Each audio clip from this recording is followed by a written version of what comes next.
viagem oficial para vistoriar as estruturas do eixo norte da transposição do Rio São Francisco foi batizada de Caravana das Águas. A senadora Fátima Bezerra, presidente da Comissão de Desenvolvimento Regional e Turismo, participou da viagem e agora está aqui no estúdio do Cidadania para nos contar as descobertas da caravana.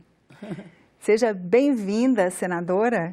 E antes de começar a nossa conversa, eu só queria convidar a senhora para a gente assistir um trechinho do Repórter Senado de 2013, que a gente recuperou, que vai dar uma ideia bem do mapa. Perfeito. De onde que é onde estão sendo feitas as obras.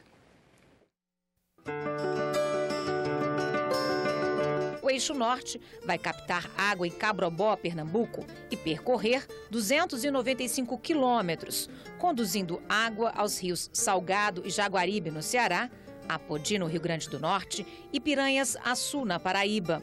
Previsão de beneficiar cerca de 7 milhões de pessoas.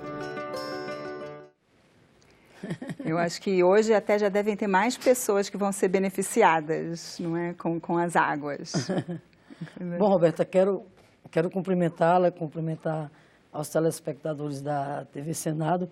Veja como a nossa caravana foi extensa, viu? Porque a gente começou a caravana exatamente lá em Morada Nova, Pernambuco, que foi o ponto onde a obra ficou paralisada, o chamado eixo 1 do eixo norte. Portanto, a caravana começa ali em Morada Nova, entra pelo Ceará, ali em Jati, depois adentra em São José de Piranhas, na Paraíba, e deságua no Rio Grande do Norte. Na verdade, a Caravana das Águas ela foi composta da seguinte agenda. No primeiro dia, a visita em loco à obra, né? As visitas técnicas, inclusive com a participação do coordenador da obra, do São Francisco, lá do Eixo Norte, o engenheiro José Guilherme, bem como outros técnicos, uma vez que nós havíamos solicitado do Ministério da Integração Nacional, né, a participação dos técnicos e do coordenador da obra. E no segundo dia, Roberta, a agenda da caravana foi a realização de audiências públicas em Pau dos Ferros, lá na região do Alto Oeste, pela manhã, e à tarde, mais uma audiência pública na cidade de Caicó, na região do Seridó. Essa caravana é a iniciativa da Comissão de Desenvolvimento Regional, que eu presido, né? E o objetivo central dessa caravana era trazer de volta, né, toda a temática do problema do semiárido, a questão da estiagem, a questão da seca, a questão da necessidade da garantia da segurança hídrica, associada ao nosso foco central, que era a mobilização social e política pela retomada da obra, uma vez que essa obra encontrava-se paralisada desde o segundo semestre de 2016. Naquela época, a empresa responsável abandonou a obra, foi feito um novo processo licitatório para dar continuidade à obra, mas, infelizmente, uma das empresas que foi desclassificada recorreu e ganhou uma liminar, e simplesmente liminar essa que suspendeu a realização da obra. Daí, exatamente, né, a iniciativa da caravana, pelo quanto de tragédia seria para o Rio Grande do Norte, Paraíba, Pernambuco e o Ceará, principalmente para o meu estado, Rio Grande do Norte, para o sertão da Paraíba e para o Ceará também, se essa obra não fosse retomada, se ela não fosse concluída. Para você ter uma ideia, por exemplo, o Rio Grande do Norte, se essa obra não for concluída, ele ficará totalmente excluído do mapa das águas do São Francisco. O sertão da Paraíba, idem. Então, daí a necessidade, repito, dessa mobilização, né, com o foco de lutar pela retomada da obra. A caravana diria para você o seguinte, que nos emocionou. Por onde a gente passou, Roberta, a gente foi escutando o relato comovente das pessoas. As pessoas que tanto falavam do passado, né, quando das secas prolongadas, como nós estamos vivendo agora, mas elas falavam de um passado que era uma paisagem desoladora. Era a paisagem, né, dos nordestinos morrendo não só de sede, mas de fome. Era aquela época, né, dos saques, era a época dos êxodos rurais, tão bem retratada essa época em clássicos da literatura nacional, como Vidas Secas, de Graciliano Ramos, como Os Sertões, de Euclides da Cunha. O que você tinha naquela época, né? Infelizmente, repito, não era somente a sede, era a fome. Morria o gado, morria as pessoas pela absoluta ausência, né, de políticas públicas, de iniciativas por parte do governo brasileiro, no sentido exatamente de superação daquele quadro. E eu falo isso assim, né, com muita propriedade, porque eu sempre costumo dizer que eu não falo da seca da boca para fora. Eu conheço a seca. Na minha adolescência, eu vivi, por exemplo, as consequências perversas da estiagem, quando na minha cidadezinha Nova Palmeira, que eu sou uma migrante, eu nasci na cidade de Nova Palmeira, na Paraíba, depois migrei para o Rio Grande do Norte. Portanto, eu conheço bem aquela paisagem das crianças morrendo de fome, né, de pessoas morrendo, quer dizer, do abandono a que era exatamente relegado o Nordeste. Durante muito tempo, Roberta, a seca era tratada, né, de uma forma assistencialista. Na verdade, sob aquele discurso de combate à seca, o que se viu durante muito tempo foi a indústria da seca, né, que terminou, inclusive, alimentando e muito o coronelismo, infelizmente, que se perpetuou e muito. Então, enfim, graças a políticas de inclusão social que começaram a ser adotadas, e aqui, por dever de justiça, nós temos que ressaltar essas políticas dos governos do PT, Lula e Dilma, como Bolsa Família, como Luz para Todos, como o fortalecimento da agricultura familiar, como 1 milhão de cisternas.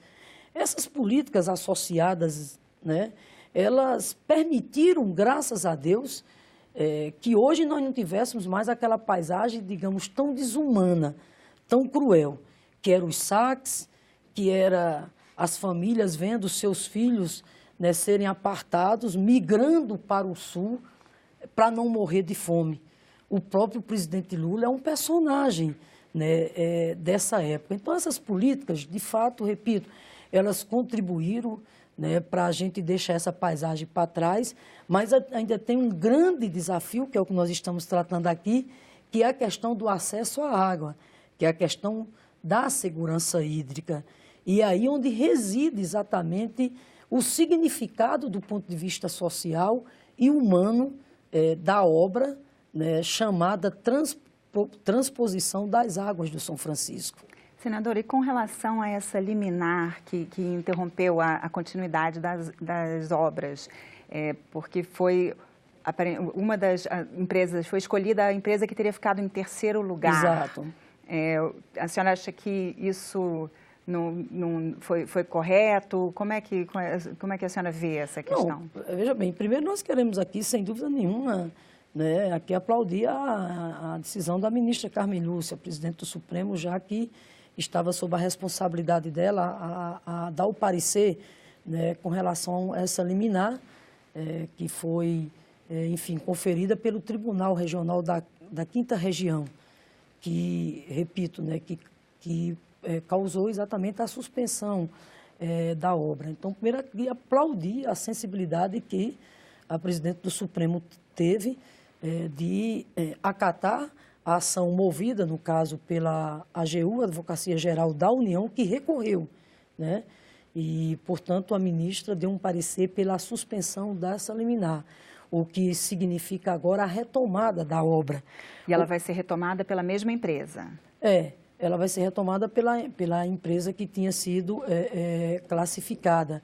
O ministro da Integração já assinou a ordem de serviço, agora no dia 26 de junho, o canteiro de obras já sendo retomado. O próprio ministro estará fazendo uma visita às obras no dia 30, mas o fato, Roberto, é que, veja bem, quando a gente idealizou a ideia da caravana, foi com esse intuito, em primeiro lugar, de sensibilizar o Poder Judiciário, né? E, ao mesmo tempo, também de pedir celeridade por parte do governo federal, as medidas cabíveis, etc. E daí porque a necessidade de fazer essa mobilização de caráter suprapartidário, ampla, envolvendo não só a classe política, mas a sociedade civil. E foi muito importante, eu quero aqui, inclusive, destacar a parceria com a Assembleia Legislativa do meu estado, o Rio Grande do Norte, a Assembleia Legislativa, por exemplo, da Paraíba, né, que se empenharam e muito na construção dessa agenda, a participação dos prefeitos e prefeitas, vereadores e vereadoras, a bancada federal e a sociedade civil, a igreja, o arcebispo lá do meu estado, Dom Jaime, Dom Antônio, Dom Mariano, da Paraíba, Dom Francisco Sales, padres, OAB, a Comissão de Bacias Hidrográficas do Rio Açu, Piranhas, bem como a representação do Sindicato dos Trabalhadores Rurais, a articulação do semiárido, ou seja, né, todo o envolvimento nessa caravana, a participação na caravana, tinha como objetivo central exatamente esse, trazer à tona a visibilidade da problemática da seca, considerando que nós estamos no 6º ano de seca, Roberta, e com todas as consequências ainda que a seca provoca do ponto de vista social, do ponto de vista ambiental, do ponto de vista econômico e do ponto de vista humano na vida das cidades. Você tem uma ideia, por exemplo, lá no Rio Grande do Norte, nós temos 25 cidades nesse exato momento em situação de colapso do ponto de vista de abastecimento. Nós temos o nosso principal reservatório, que é a barragem Armando Ribeiro Gonçalves, que vai receber as águas do São Francisco. Essa barragem, que é o nosso principal pulmão do ponto de vista de assegurar o abastecimento d'água para boa parte da população do Rio Grande do Norte, essa barragem está praticamente em volume morto. Consequências da seca, por exemplo, na economia. Nós temos uma redução da bacia leiteira lá em mais de 50%. O rebanho foi totalmente afetado. Então, veja bem, esse conjunto, né, de características, esses aspectos todos, repito, reforçam a nossa preocupação no sentido de que essa obra fosse retomada. Até porque, Roberta, nós estamos falando de uma obra que o sertanejo acalentava no peito há décadas. Aliás, né, a gente achava até que isso era um sonho impossível, era algo inatingível. Você sabe que a transposição das águas do São Francisco, ela foi pensada pela primeira vez em 1847. Ainda Dom Pedro II. Ainda, Dom Pedro II, há 170 anos. Os anais do Congresso Nacional registram que a primeira vez que falaram, né, nessa ideia da transposição das águas do São Francisco, repito, foi o Senado na época do Império. E por que isso foi pautado? Foi pautado levando em consideração já a seca, um dos períodos de estiagem, de seca prolongada no Nordeste, e isso sensibilizou e trouxe à tona o debate, só que foram 170 anos. 170 anos. Projetos foram pensados, discussão houve, mas não saiu do papel. Daí porque nós temos que fazer justiça e reconhecer a visão de estadista que o presidente Lula teve, a ousadia que ele teve, porque foi ele quem tirou a obra do papel. E o governo dele enfrentou debates acalorados acerca disso, né? Muito debate, mas ele teve essa ousadia que ninguém vai apagar isso da história. Talvez, né, isso tenha a ver, talvez não, isso só tem a ver com a história dele, assim como a minha, como a maioria do povo nordestino. A história de um homem que, a exemplo de muitas famílias nordestinas, tiveram inclusive que migrar da sua terra, pegando um pau de arara como ele pegou, para tentar sobreviver, né, lá no sudeste. Pois bem, a ousadia de Lula, a obra finalmente começa. Nós temos aqui que também fazer justiça a um outro personagem, que é a presidenta Dilma. pela determinação que ela teve de dar continuidade à obra, tanto é que os governos Lula e Dilma entregaram a transposição das águas do São Francisco com mais de 90% da obra física concluída. O que é que nós estamos fazendo agora? Nossa obrigação, é nosso dever, enquanto agente político.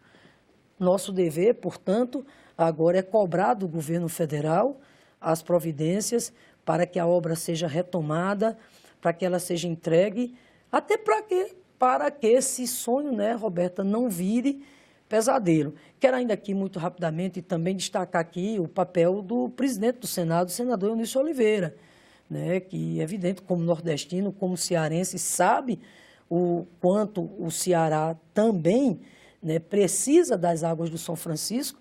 Ele também se somou nessa luta, defendeu e muito essa caravana das águas que nós idealizamos, e ele esteve, inclusive, junto com os governadores, com a ministra Carmen Lúcia, fazendo esse apelo. E a Caravana das Águas, né, leva o apelo à ministra Carmen Lúcia, né, em nome, né, de toda a população dos 4 estados do Nordeste, repito, clamando primeiro, no plano imediato, que é a retomada da obra, para que a gente tenha a sua conclusão. Agora, o projeto de transposição do Rio São Francisco, ele inclui também, além da obra, da construção de canais, que esse trecho norte é o último trecho que ainda está faltando, inclui também a revitalização. E muito se diz que não foi feita, né? Tanto que algumas nascentes em Minas Gerais até já morreram, né? Assim, essas águas que estão sendo transpostas, elas vão ser suficientes?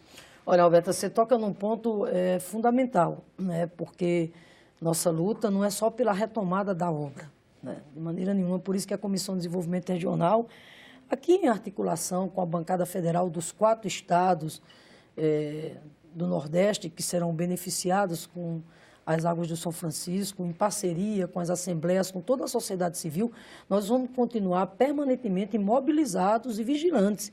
Eu quero fazer da Comissão de Desenvolvimento Regional aqui do Senado Federal uma instância, está entendendo, de um comitê, vamos dizer assim, um fórum permanente em defesa das águas, da transposição das águas do São Francisco. Em que sentido? Não só cobrando a retomada da obra, como está sendo feito agora, mas olhando os seus desdobramentos. Por exemplo, a questão do velho Chico, assim carinhosamente chamado, ele tem que ser cuidado através do programa de revitalização. O que significa isso? Significa recuperar as suas matas ciliares, as nascentes, o problema do assoreamento do rio, que é grave, né? A revitalização passa, Roberta, por o saneamento ambiental, cuidar dos esgotos das cidades, para que o esgoto não caia exatamente na bacia, poluindo as águas dos rios. Por exemplo, passa por uma outra iniciativa fundamental, que é cuidar dos lixões. Por isso que é necessário o programa de resíduos sólidos. Existe já legislação, inclusive, para isso. Ou seja, a criação dos consórcios para que as prefeituras, né, consorciadas, e aí com o apoio técnico e financeiro dos governos federais, em parceria com os governos estaduais, esses resíduos sólidos sejam tratados.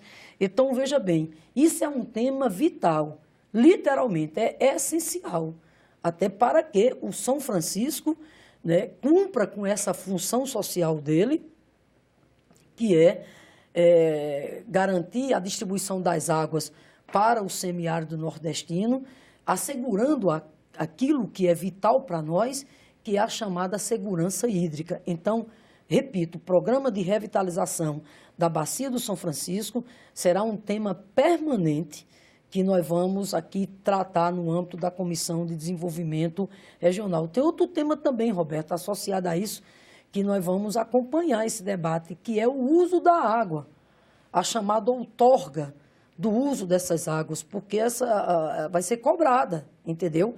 E esse uso das águas, essa gestão, vai ser feita através de quem? Governo federal, governo estadual, municípios, sociedade civil e o setor empresarial.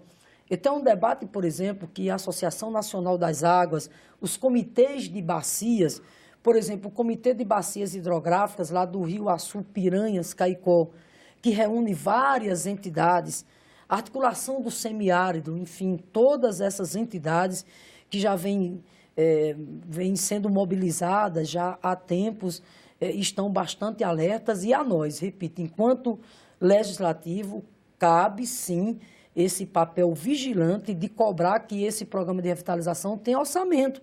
Porque não adianta, um programa muito bonito, com uma série de metas, não, nós vamos cuidar do São Francisco, vamos recuperar, cuidar das suas nascentes, enfim, vamos fazer o saneamento ambiental, cuidar dos esgotos, sim, mas para isso precisa de orçamento, né? Porque atualmente não tem. Atualmente, o orçamento, ele precisa, está entendendo, Foi anunciado, enfim, o programa de revitalização através de um programa que eles estão chamando Novo Chico. Na verdade, desde o início da obra, que no governo Lula, quando foi anunciada a obra do São Francisco, é bom aqui que se diga que esse programa foi anunciado, a obra física da transposição, mas levando em consideração, claro, a necessidade do programa de revitalização da bacia do São Francisco.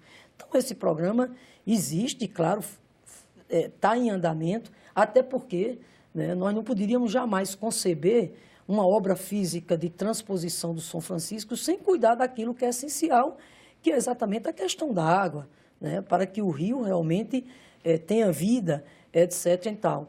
Então, o que nós temos que fazer agora, repito, é ficar vigilante, porque foi anunciado um valor de 7 bilhões de reais, no caso, para o programa de revitalização. Então, nós temos que estar vigilantes, primeiro, para que esse dinheiro apareça. Depois, repito, para que essas iniciativas voltadas para a revitalização do rio tenha a participação, está entendendo, de todas as entidades da sociedade civil, setor empresarial, em parceria com os estados e com os municípios. E as obras sendo retomadas, a previsão é que até o fim desse ano, no mais tardar até janeiro de 2018, as águas já estejam fluindo. Eu estive com o ministro da Integração, até porque levei para ele a caravana, a carta aqui, né, da Caravana das Águas, entreguei ao ministro e já indaguei dele realmente qual a previsão de entrega dessa obra, uma vez que nós estamos já com um atraso considerável. Daí exatamente a nossa angústia, né? Porque essa obra não era retomada. Quer dizer, depois de todo esforço, né, os governos Lula e Dilma entregaram mais de 90% da obra concluída, pelo amor de Deus, a gente não podia viver a tragédia que seria a não conclusão dessa obra. Mas o ministro me disse o seguinte: o contrato assinado é de 12 meses. No entanto, todo esforço será feito por parte do Ministério da Integração Nacional para ele entregar essa obra entre dezembro a janeiro de 2018. Agora, acrescentemos a isso, Roberta, uma outra demanda igualmente importante, que são as obras complementares, ou as obras derivadas da transposição do São Francisco.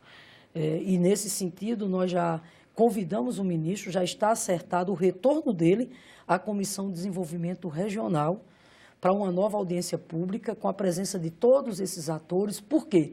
Porque não basta só a retomada da obra, não basta só o programa de revitalização do São Francisco. É preciso agora dar celeridade às obras complementares, até para garantir que as águas do São Francisco sejam distribuídas para o conjunto da população. Eu vou dar aqui o exemplo, o Rio Grande do Norte.